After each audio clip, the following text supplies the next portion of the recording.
L'idée de départ, c'était, nous, en tant que jeunes urbains vivant à Toulouse, de s'installer à la campagne de manière assez durable. Nous avons commencé par un premier temps long d'observation des lieux, avec l'observation du soleil, des ombres portées, donc le potentiel bioclimatique, l'observation également de la topographie pour des questions d'accès, d'implantation. Je me suis inspiré des constructions qu'on peut trouver dans la région, des petites maisons de montagne, sans climatisation et avec très peu de chauffage. On est sur une implantation bioclimatique.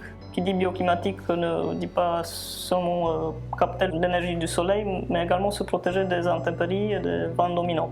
Donc la forme de la maison, elle est très compacte et elle est sculptée vraiment par ces éléments climatiques. On a de grandes ouvertures au sud, à l'est, et on réduit les ouvertures à l'ouest et on n'en a quasiment pas au nord.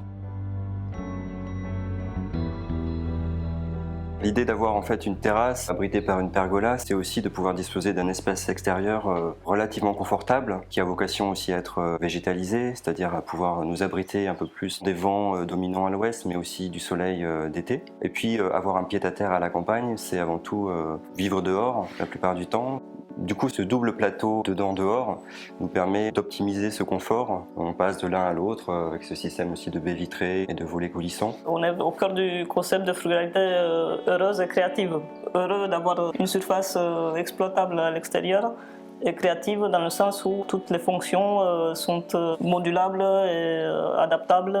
On apprend à se servir des volets à lame orientable, on apprend à percevoir les entrées d'air chaud ou d'air froid dans la maison, à réguler cette température par la fermeture ou l'ouverture des fenêtres et des volets. Donc on est attentif en fait à ce qui se passe à l'extérieur pour notre confort à l'intérieur. Voilà, tout à fait. Donc on a des problématiques de confort d'été sur 6 à 8 mois à l'année.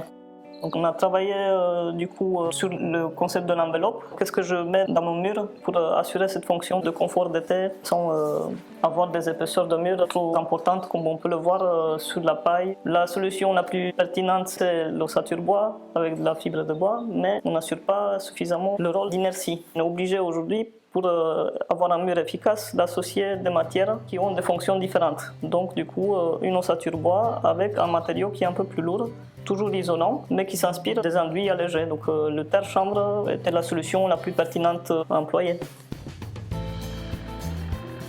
Une technique humide n'a jamais été associée à une technique sèche, donc ossature bois avec du terre-chambre, ça n'a jamais été fait.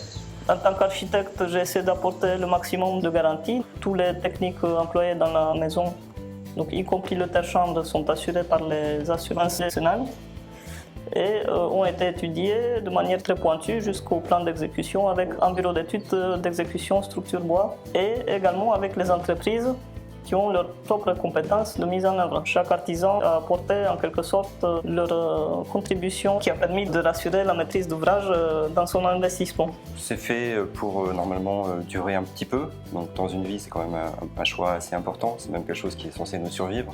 Donc quand on se lance dans ce type de projet, il faut pouvoir se poser tout un tas de questions, évidemment savoir aussi y répondre, se demander peut-être aussi quel est l'impact de ce projet dans l'environnement.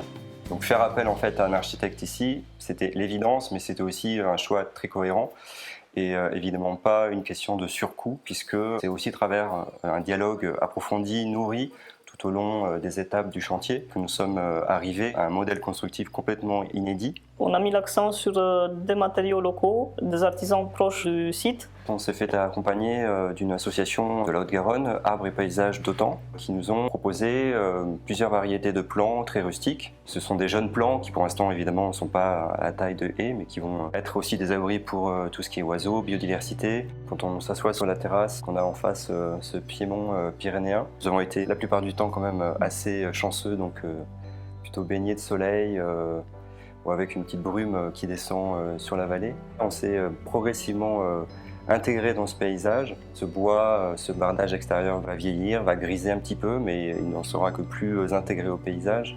Je pense que c'était aussi l'idée qu'on avait au départ, de ne rien bousculer et de ressentir... D'être discret, modeste et de ressentir le plus possible cette reconnexion avec la nature qui était notre idée de départ.